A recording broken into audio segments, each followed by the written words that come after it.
Hi పిల్లలు, అమ్మమ్మ కథలకు స్వాగతం. మనము పరోపకారి పాపన్న కథలు చెప్పుకుంటున్నాం కదా. అందులో ఇవాళ రాజసన్మానము అనే కథ చెప్పుకుందాం. అదేంటంటే, ఈ పాపన్న చదువు పూర్తి చేసుకొని రాజుగారి కొలువుకి వెళ్ళి రాజుగారిని మెప్పించి బహుమానాలు తీసుకొని ఆ బహుమానాలతో తల్లి దగ్గరికి వెళ్ళి తల్లిని ఆశ్చర్యపరచాలి అనుకున్నాడు కదా. అనుకొని ఈ రాజనగరికి బయలుదేరి అలాగా రాజనగరికి వెళ్ళాలి అంటే ఒక అరణ్య మార్గం దాటి వెళ్ళాలన్నమాట. ఆ అరణ్యంలో కాలిబాట వెంబడి వెళ్తూ ఉంటే ఎదురువైపు నుంచి పారిపోతున్నాడు. పట్టుకోండి పట్టుకోండి అనే కేకలు వినబడతాయి ఈ పాపన్నకి.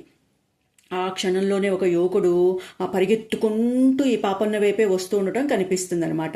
అతన్నేమో రాజభటులు తరుముకుంటూ వస్తూ ఉంటారు. ఇదంతా పాపన్న చూస్తాడు. ఆ యువకుడు ఎలా ఉంటాడు?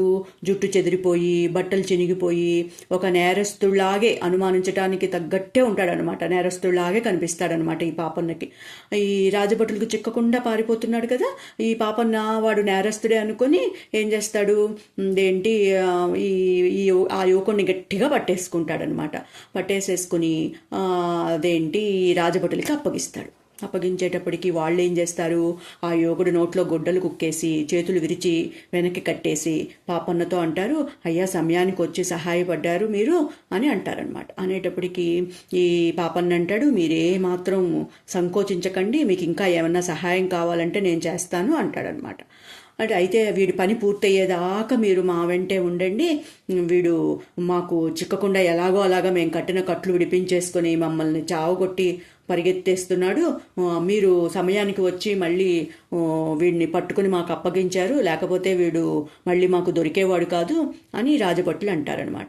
అనేటప్పటికీ పాపన్న అంటాడు, అయితే సరే పదండి, మీతో పాటు నేను కూడా వస్తాను అని చెప్పి వాళ్ళతో పాటు ఈ పాపన్న కూడా బయలుదేరతాడనమాట. వాళ్ళు అలాగా అడవిలో అలా వెళ్ళి ఒక గుహ వద్దకి చేరతారనమాట. ఆ గుహ వద్దకి చేరి ఆ గుహ దగ్గర వీళ్ళు ఏం చేస్తారు, ఈ రాజభటులు ఉదయం దాకా ఇక్కడే ఉండాలి, మనము తెల్లారిన తర్వాత అప్పుడు దేవీ పూజ జరుగుతుంది, అంతవరకు మనం ఇక్కడే ఉండాలి అని చెప్పి ఈ యువకుణ్ణి తాళ్లతో ఒక చెట్టుకి కట్టేస్తారనమాట. కట్టేసేసి పాపన్నని అంటారు, నువ్వెవరివి ఏంటి అని అన్ని వివరాలు అడుగుతారనమాట. అడిగేటప్పటికి ఈ పాపన్న అంటాడు, నేను చదువు పూర్తి చేసుకుని ధనార్జన కోసం నగరానికి వస్తూ ఉన్నాను, అంతలో మీరు మీ అరుపులు విని యువకుణ్ణి నేను పట్టుకున్నాను అంటాడనమాట.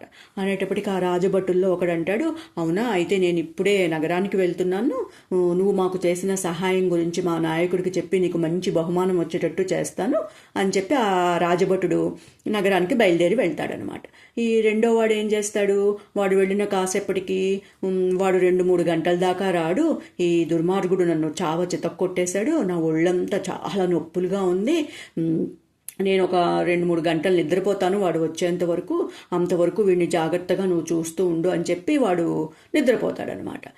అయితే ఆ యువకుడిని అక్కడ కట్టేసి ఉంచారు కదా, ఆవిడ కొంచెం సేపు అయిన తర్వాత ఆ యువకుడు అంటాడు, దాహం వేస్తోంది నాకు అని చెప్పి పాపన్నకి సైగ చేసి అడుగుతాడనమాట.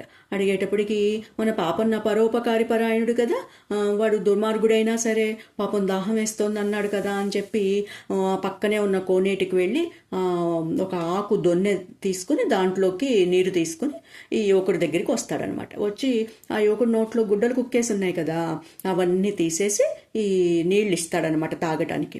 ఆ యువకుడు నీళ్లు తాగి ఈ పాపన్నతో అంటాడు, వీళ్ళు రాజద్రోహులు, నేను రాజు కొడుకుని, ఈ భటులిద్దరిని మా సేనాపతి నాకు తోడుగా పంపించాడు, నేను వీళ్ళని వెంట పెట్టుకుని మా ఊరి వెలుపల ఉన్న దేవాలయాన్ని చూడటానికని బయలుదేరాను, వీళ్ళు ఒక చీకటిగా ఉన్న ప్రదేశంలోకి రాగానే నా మీద పడి నన్ను కొట్టి తాళ్లతో బంధించారు, నేను ఎలాగో అలాగా ఈ తాళ్ళు విప్పదీసుకొని వీళ్ళని మెత్తగా తన్ని నేను పారిపోతూ ఉంటే నువ్వు వచ్చి నన్ను వీళ్ళకి మళ్ళీ తిరిగి పట్టి ఇచ్చావు, ఇదంతా ఈ సేనాపతి చేసి ఉంటాడు, ఇదంతా చూస్తూ ఉంటే వీళ్ళేదో పెద్ద ద్రోహం తలబెట్టేటట్టు ఉన్నారు మా రాజ్యానికి, నన్ను ఇక్కడ బలి ఇచ్చేసేసి మా రాజ్యాన్ని కబళించాలని చూస్తున్నారు అని నాకు అనిపిస్తోంది, నిన్ను చూస్తూ ఉంటేనేమో వీళ్ళ మనిషిలాగా కనిపించట్లేదు, నువ్వు వీళ్ళకెందుకు సహాయం చేస్తున్నావు అని అడుగుతాడనమాట ఆ యువకుడు. అడిగేటప్పటికి పాపన్న ఆ మాటలు విని ఆశ్చర్యపోతాడు. అయ్యో, నేను ఎంత తప్పు చేశాను, నా పరోపకారి బుద్ధి వల్ల నేను రాజద్రోహం చేసేసాను అని ఈ పాపన్న ఎంతో బాధపడుతూ రాజకుమార్తో అంటాడు. అయ్యో, నాకు ఈ గొడవలన్నీ ఏమీ తెలియవండి, ఎవరికైనా చేతనైన ఉపకారం చేస్తే అది మంచి పని అవుతుంది అని చెప్పి మా గురువుగారు చెప్పారు.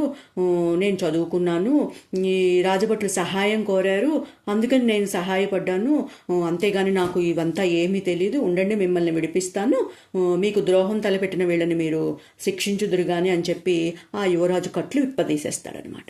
విప్పదీసేటప్పటికి ఆ యువరాజు అంటాడు, నువ్వు కూడా నాతో వచ్చేసేయి, నన్ను విడిపించావని తెలిస్తే వీళ్ళు నిన్ను చంపేస్తారు అని అంటాడు. అంటే ఈ పాపన్న అంటాడు, నేను చాలా బలశాలిని, మీరేమీ ఇది అవ్వద్దు, ఏం పర్వాలేదు, నేను ఇక్కడే ఉంటాను, ఇట్లాంటి వాళ్ళు 10 మంది వచ్చినా సరే నేను వాళ్ళని ఎదిరించగలను, వీళ్ళు పారిపోకుండా నేను ఇక్కడ చూస్తూ ఉంటాను, మీరు వెళ్ళి రాజ్యానికి వెళ్ళి మీకు నమ్మకమైన సైన్యాన్ని తీసుకొని రండి, అంతవరకు నేను వీళ్ళు ఎటూ పారిపోకుండా నేను కాపలా కాస్తాను వీళ్ళకి అని చెప్తాడనమాట. అనేటప్పటికీ యువరాజు ఏం చేస్తాడు, సరే అని చెప్పి యువరాజు రాజ్యానికి బయలుదేరి వెళ్తాడనమాట. వెళ్ళిన తర్వాత వీడేం చేస్తాడు, పాపన్న ఆ పొదల చాటుకు వెళ్ళి కూర్చుంటాడనమాట. ఈ నిద్రపోయే దొంగ ఎప్పుడు లేస్తాడా అని చెప్పి ఎదురు చూస్తూ ఉంటాడు. వాడు కొంతసేపటికి లేచి కూర్చుంటాడు. లేచి కూర్చొని ఎదురుగుండా చూసేటప్పటికి యువకుడు కనిపించడు. యువకుడు కనిపించేవాడికి కంగారు వచ్చేస్తుంది.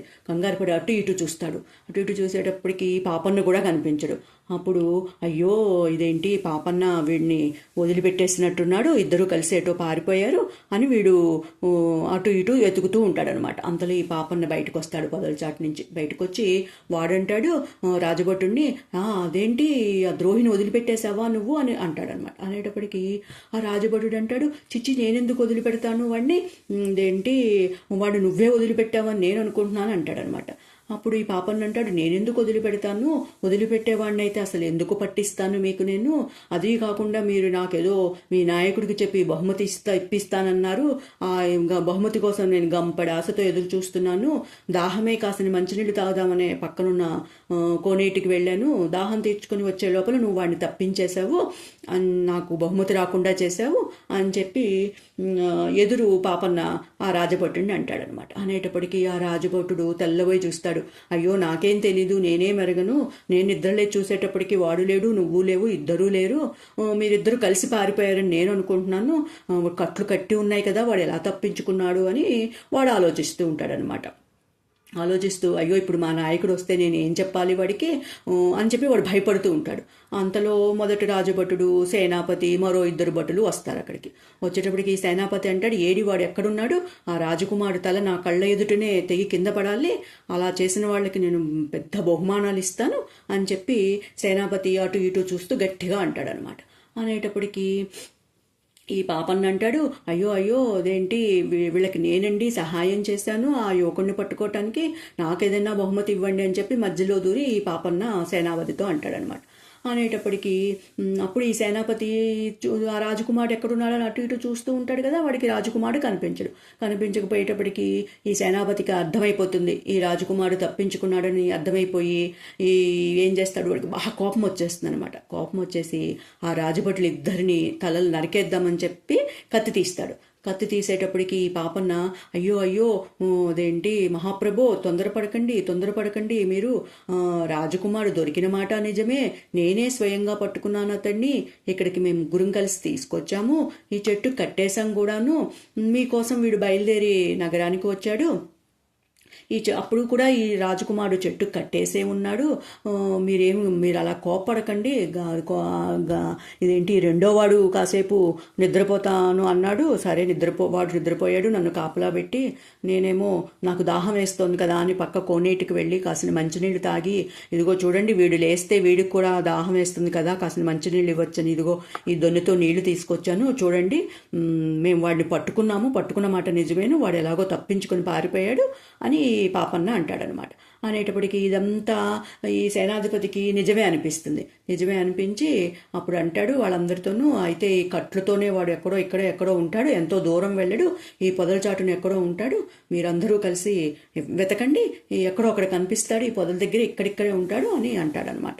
అనేటప్పటికి అందరూ కలిసి ఏం చేస్తారు, ఆ పొదల మాటను ఎక్కడైనా దాక్కున్నాడేమో ఆ రాజకుమారుడని వెతకడం ప్రారంభిస్తారనమాట. వెతకడం మొదలు పెట్టేటప్పటికి అలా వెతుకుతూ ఉంటారు. అంతలో ఈ రాజకుమారుడు ఏం చేస్తాడు, ఒక 100 మంది సైన్యాన్ని తీసుకొని చడీ చప్పుడు కాకుండా ఈ వీళ్ళ మీద పడి ఆ సేనాధిపతిని, ఈ రాజభటులని అందరినీ బంధించి నగరానికి తీసుకెళ్తారనమాట. వాళ్ళతో పాటు పాపన్న కూడా వెళ్తాడు. అంటే సేనాపతిని విచారణ చేస్తారనమాట. ఆ సేనాపతి అంటాడు, నాకేం తెలీదు, రాజకుమార్ని పట్టుకుపోయిన వాడికి తప్పకుండా శిరశ్ఛేదన శిక్ష వేయవలసిందేను, నాకేం తెలీదు ప్రభు అంటాడనమాట.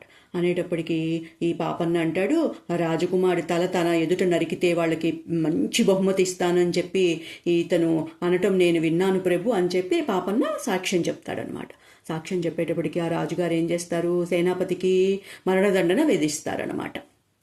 అవి పాపన్న ఆ రోజు రాజకుటుంబంలో వాళ్ళందరికీ ఎంతో ఉపకారం చేసిన వాడు అవుతాడు కదా, అందరి రాజకుమారుడిని రక్షించాడు కదా, అందుకని వాళ్ళు ఏం చేస్తారు, రాజుగారు బోల్డన్ని కానుకలు ఇస్తారనమాట. ఎంతో గొప్పగా ఈ పాపన్నకి సన్మానం చేస్తారు. సన్మానం చేసి అప్పుడు రాజకుమారుడు అంటాడు, అదేంటి నువ్వు మా కొలువులోనే ఉండిపో, మీకు ఇక్కడే ఉద్యోగం ఇస్తాము, ఇక్కడే ఉండిపో అని అంటాడనమాట.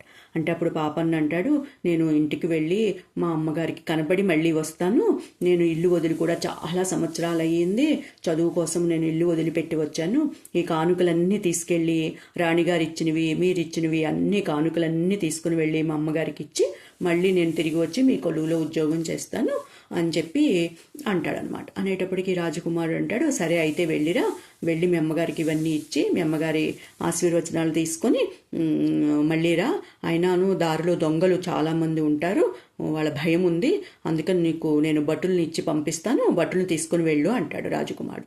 అనేటప్పటికి పాపన్న అంటాడు, నాకేం భయం లేదు, నేనే ఒక 10 మందిని కొట్టి చంపేయగలను, నాకు అంత బలం ఉంది, నాకేం భయం లేదు, రాజభటులు వాళ్ళు ఎవరూ అక్కర్లేదు నాకు, నేనే వెళ్తాను అని చెప్పి రాజకుమారుడితో అంటాడనమాట. అని రాజకుమారుడి దగ్గర సెలవు తీసుకుని తన గ్రామానికి బయలుదేరి వెళ్తాడనమాట. కథ కంచికి మనం ఇంటికి ఇప్పటి వరకు. తర్వాత కథ మళ్ళీ తర్వాత ఏం జరిగిందో రేపు చెప్పుకుందాం. సరేనా మరి?